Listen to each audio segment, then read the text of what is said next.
Volando a través del tiempo, el Northrop F-5. En este episodio de Volando a través del tiempo exploraremos el desarrollo de un caza extraordinario. Fue un avión de reducidas dimensiones capaz de mantener a otros de gran tamaño de su tiempo en su punto de mira. También conoceremos a la empresa que produjo esta pequeña maravilla y veremos cómo ha evolucionado junto a otras compañías aeronáuticas pioneras.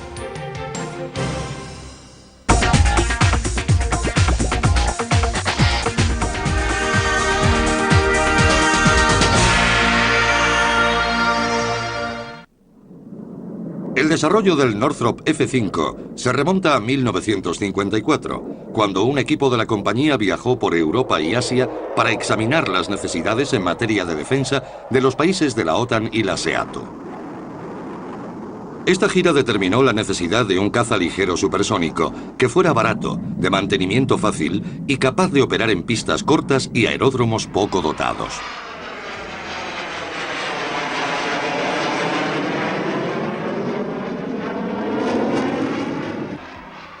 Con este criterio, los diseñadores del Northrop ultimaron los primeros bocetos de lo que sería el F-5. Este pequeño caza pasó de la mesa de diseño a convertirse en uno de los productos de exportación más demandados de la industria aeronáutica militar de Estados Unidos. Aunque no tenía la velocidad de algunos de sus contemporáneos más costosos, cumplía los parámetros exactos para los que fue diseñado.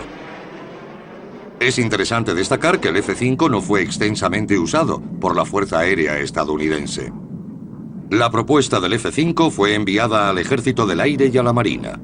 Esta lo rechazó y la Fuerza Aérea no se mostró muy entusiasta, ya que no veía la necesidad de un caza ligero, pero sí necesitaba un nuevo avión de entrenamiento.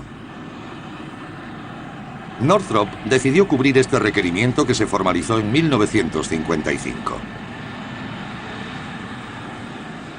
Sin desanimarse por el rechazo del ejército estadounidense a su pequeño caza, con un cuarto del peso de un Phantom, la compañía decidió continuar con el desarrollo del N-156F como una aventura privada.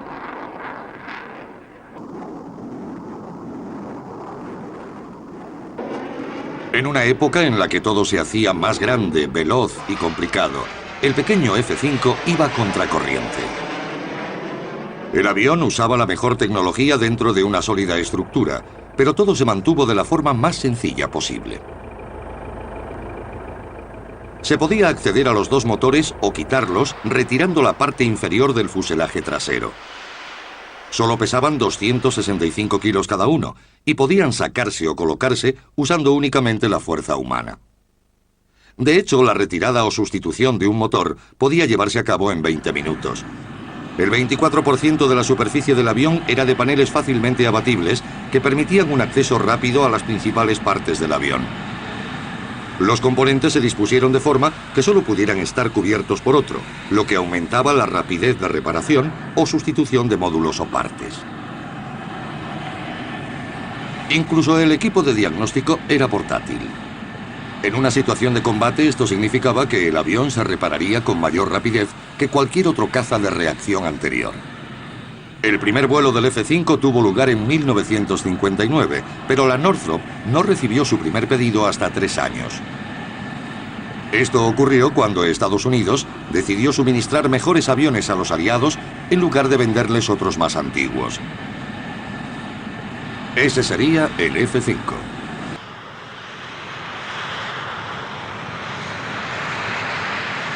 El 9 de agosto de 1962, el modelo N-156F recibió la designación oficial de F-5A y el nombre de Freedom Fighter, caza de la libertad. Northrop también fue autorizado por el gobierno norteamericano para suministrar el Freedom Fighter según los términos de los programas de asistencia militar y de venta militar al extranjero. Construyó un total de 1.871 unidades del F-5 y otros 776 se fabricaron bajo licencia en Canadá, España, Suiza, Corea y Taiwán. El F-5 continúa siendo una parte importante de las fuerzas aéreas de muchos países.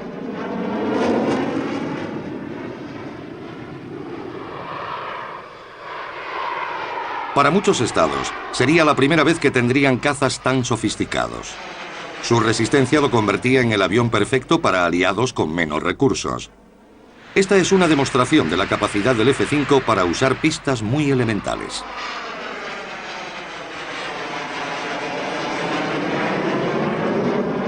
Ningún otro caza de la época podía aterrizar en estas circunstancias, y si lo conseguía, la práctica era considerada muy peligrosa.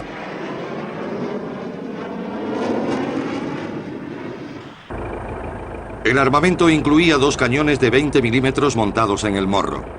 El acceso para el mantenimiento de las armas era igual que el procedimiento para el resto de componentes del avión. Era sencillo y requería una formación mínima del personal para recargar la munición o calibrar la mira.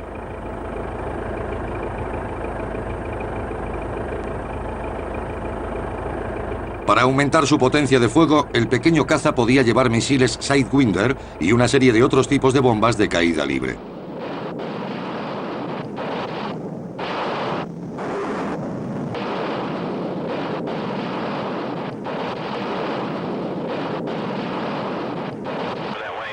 Es destacable que en prácticas donde se enfrentó a los pesos pesados del combate aéreo, el F-5 saliera victorioso el 85% de las ocasiones.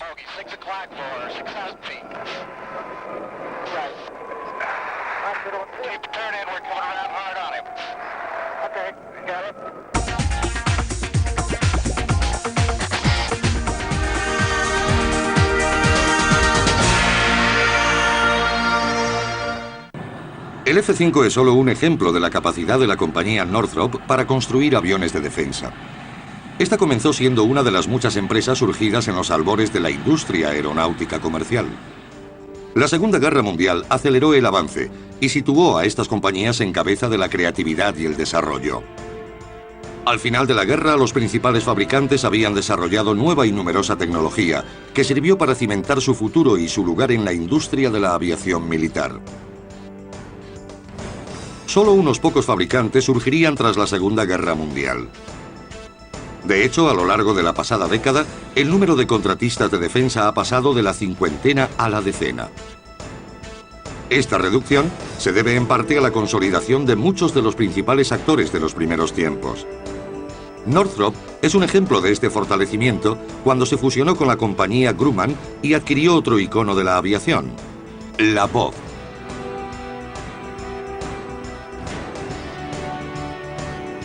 Grumman desarrolló un gran número de célebres aviones y avances tecnológicos para la aeronáutica militar.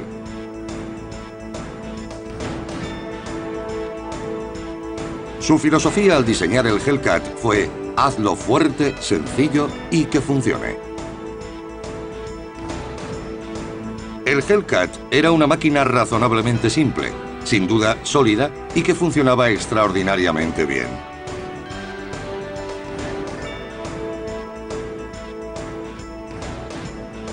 Del Hellcat se dice que es el avión con el que se ganó la campaña del Pacífico en la Segunda Guerra Mundial. Alcanzó esa reputación por su solidez, capaz de regresar a casa incluso tras ser gravemente dañado. El Grumman Tomcat también se convirtió en leyenda. A pesar de los problemas iniciales en el motor, fue revolucionario y el culmen de todo lo aprendido en los albores de la aviación embarcada.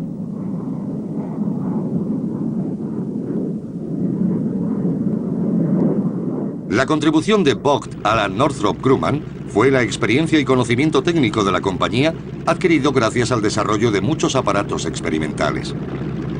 Uno de los más célebres fabricados por Northrop para operar desde portaaviones es el Corsair. Como el resto de fabricantes supervivientes de la era de la Segunda Guerra Mundial, la Northrop Grumman desarrolló tecnología aeroespacial y trabajó con la NASA en investigación espacial y aeronáutica. El Centro Ames de Investigación Aeronáutica de la NASA ha ayudado a muchos fabricantes a probar y desarrollar aviones.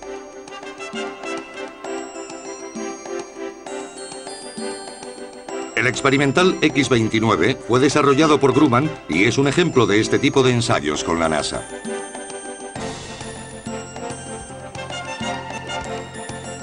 Es interesante reseñar que la cercanía existente entre estas compañías llevó a la colaboración entre muchas de ellas. El Grumman X-29, por ejemplo, usaba el fuselaje y tren de aterrizaje delantero del Northrop F-5. Todas las fases del programa se llevaron a cabo desde 1984 hasta 1992 con el fin de proporcionar datos de ingeniería para ayudar al diseño y desarrollo de futuros aviones. Las alas en flecha invertida del X-29 presentan una serie de ventajas, pero tienen una tendencia fatal a doblarse hacia arriba bajo presión.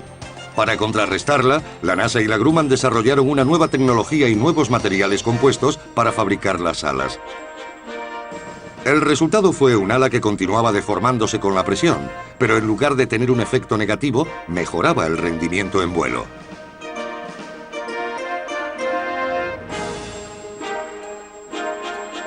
Este es solo un ejemplo de cómo fueron capaces de consolidar su tecnología y recursos los grandes fabricantes procedentes de la Segunda Guerra Mundial.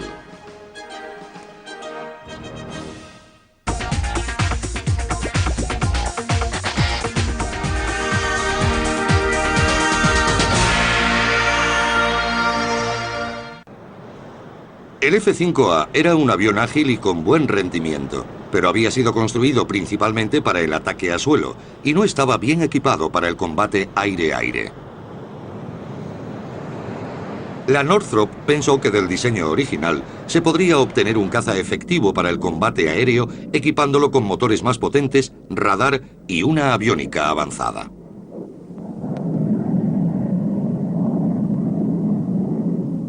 Se probó el turborreactor General Electric J-85 con postcombustión, con las paletas de la turbina de titanio en lugar de acero. El incremento de empuje del J-85 GE-21 supuso una mejora en la velocidad, ascenso, resistencia, alcance y aceleración.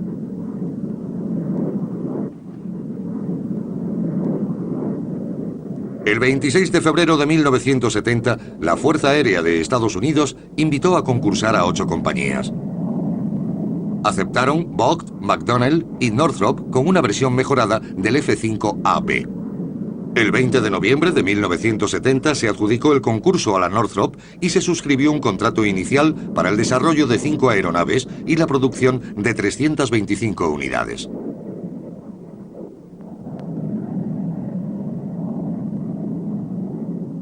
El 28 de diciembre de 1970, el F-5A-21 fue reclasificado oficialmente como F-5E.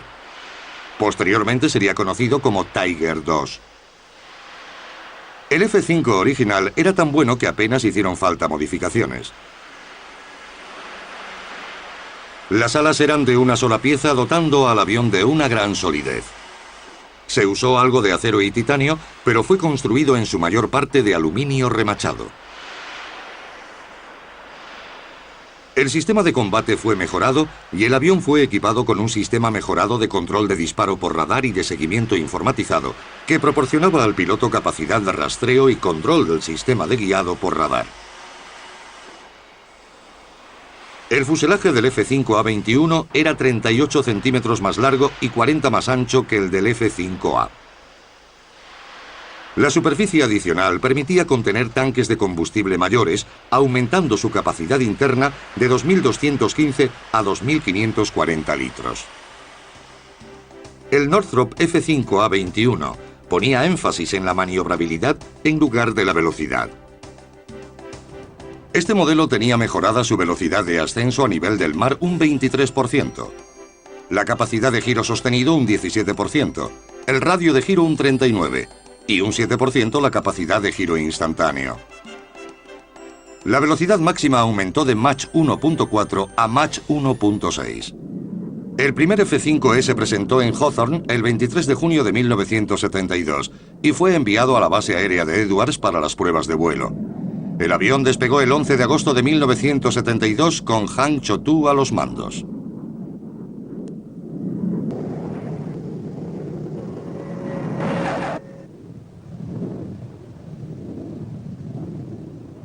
Pero fue en Vietnam donde el F-5 demostró realmente su potencial. El gran éxito cosechado allí por el pequeño caza obligó al ejército de Estados Unidos a prestarle la atención que merecía desde hacía tanto.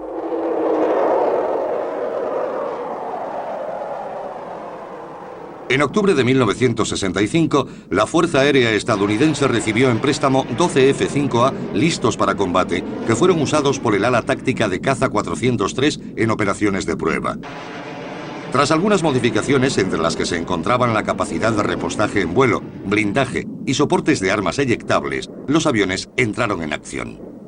El programa, que era una prueba para los F-5A-21, recibió el nombre clave de Scotty Tiger. Este fue el inicio del reconocimiento del F-5A-21 por su propio país. Tras el éxito en Vietnam, el F-5E entró en servicio. El modelo E recibió el nombre de Tiger II por el sobresaliente rendimiento del F-A-21 en esa guerra.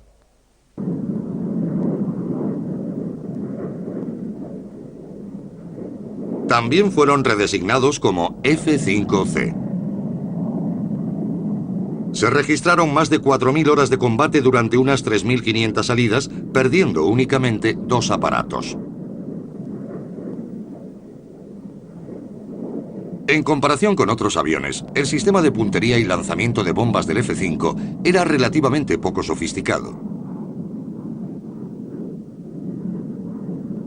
La mayoría de los lanzamientos se hacían desde cotas bajas, donde el piloto juzgaba el alcance, usando el visor informatizado de su cañón.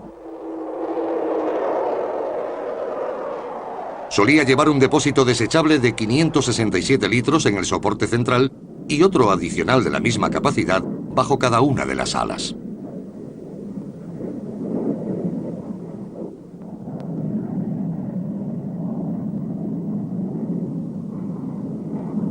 Aunque la carga útil del F-5 no igualaba a la de otros tipos como el Phantom F-4 o el F-105 Thunder Chief, el Northrop era rápido y ágil, convirtiéndose en el caza ideal para incursiones con ataque a suelo.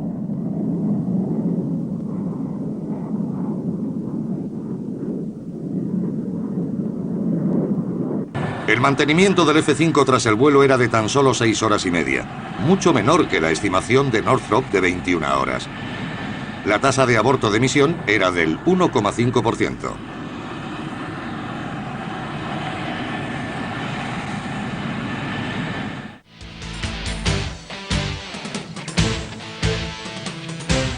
Aunque era supersónico, la idea del ejército estadounidense era cuanto más rápido mejor, y prefirió invertir en aviones que pudieran superar fácilmente al F-5 en velocidad máxima. Pero en la realidad, cuando dos cazas se identifican como enemigos, la velocidad disminuye y comienza el combate cercano.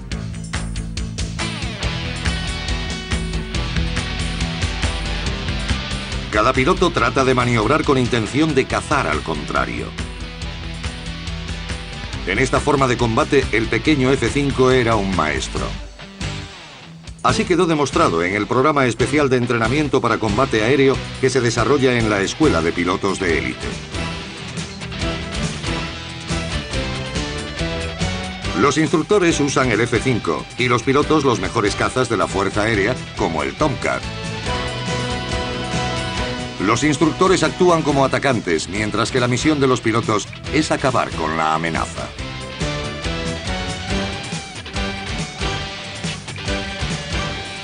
Es interesante destacar que durante la ejecución del programa, ninguno de los cazas en servicio ha logrado aventajar con claridad al pequeño F-5.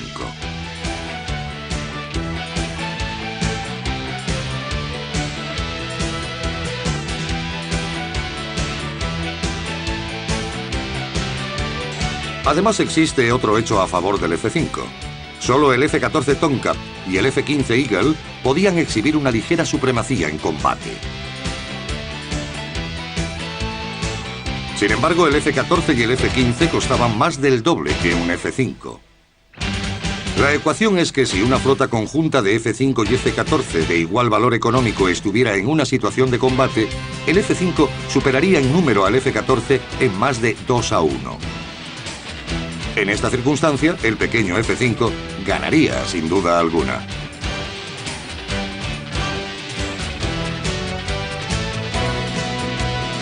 En 1975, la Escuela de Armamento de la Marina estadounidense pidió prestados 10 F-5E y 3 F-5F a la Fuerza Aérea para su uso en el programa de entrenamiento.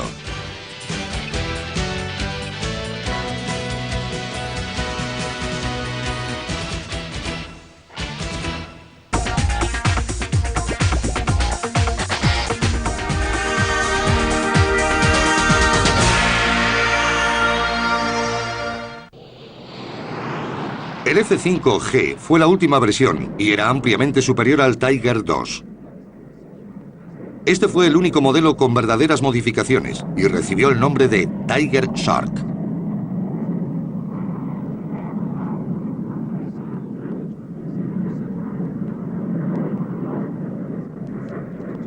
Se hizo un esfuerzo por mantenerlo bajo de peso, con solo un 17% más que el F-5E. Pero el motor tenía un incremento de potencia del 60%, lo que se lograba usando el del Hornet F-18.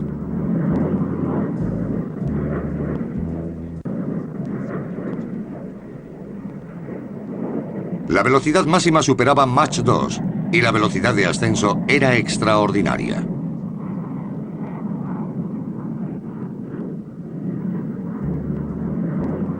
El aumento de tamaño no afectó negativamente a la increíble maniobrabilidad de los aviones. A este modelo no le faltaba nada, manteniendo todos sus atributos y respondiendo a la crítica estadounidense sobre su velocidad máxima. Aún así, el F-5 continuó siendo ignorado por las Fuerzas Armadas norteamericanas.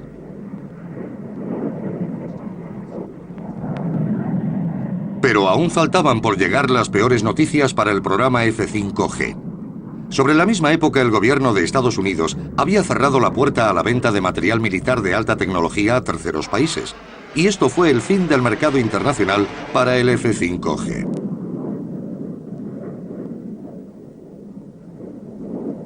Tras gastar más de $1.000 millones en el proyecto, la compañía Northrop terminó oficialmente el programa el 17 de noviembre de 1986.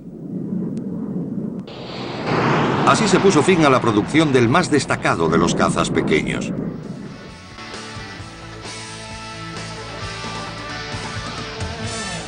Aún así, sería el más exportado de su época, aunque nunca llegara a ser completamente aceptado en su país natal.